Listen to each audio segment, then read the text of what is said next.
अस्सलामुअलैकुम प्यारे बच्चों, अनोखी स्टोरी 7 के नए एपिसोड पे मैं आप सब प्यारे बच्चों को वेलकम करता हूँ। आज मैं आपको एक बहुत प्यारी और मज़ेदार कहानी सुनाने जा रहा हूँ जिसका नाम है चू चू चूहा। सुबह हुई, चूहा चू चू करता हुआ अपने बिल से बाहर निकलने लगा। सामने बिल्ली बैठी हुई थी। चूहे ने सोचा कि मैं बाहर निकला तो बिल्ली मुझे खा जाएगी। बिल्ली कहने लगी, प्यारे चूहे बाहर निकल आओ।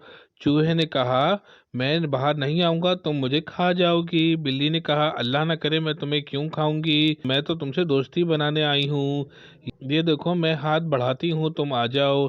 इधर देखो, इस तरफ जामू कुत्ता खड़ा है, इससे हाथ मिलाओ। बिल्ली ने जैसे ही कुत्ते की तरफ देखा तो एकदम से उछल पड़ी और खिड़की के ऊपर जंप लगाकर चढ़ बैठी। कुत्ता भौंकता हुआ इसके पीछे भागने लगा। इस तरीके से चू चू चूहे की जान बच गई। प्यारे दोस्तों, इस कहानी को ज्यादा से ज्यादा लाइक कीजिए, शेयर कीजिए और मेरे चैनल अनोखी स्टोरीज 7 को सब्सक्राइब करना नहीं भूलिएगा और साथ में बेल आइकन का बटन भी प्रेस कर दीजिएगा। जज़ाकल्लाह, अस्सलाम वालेकुम।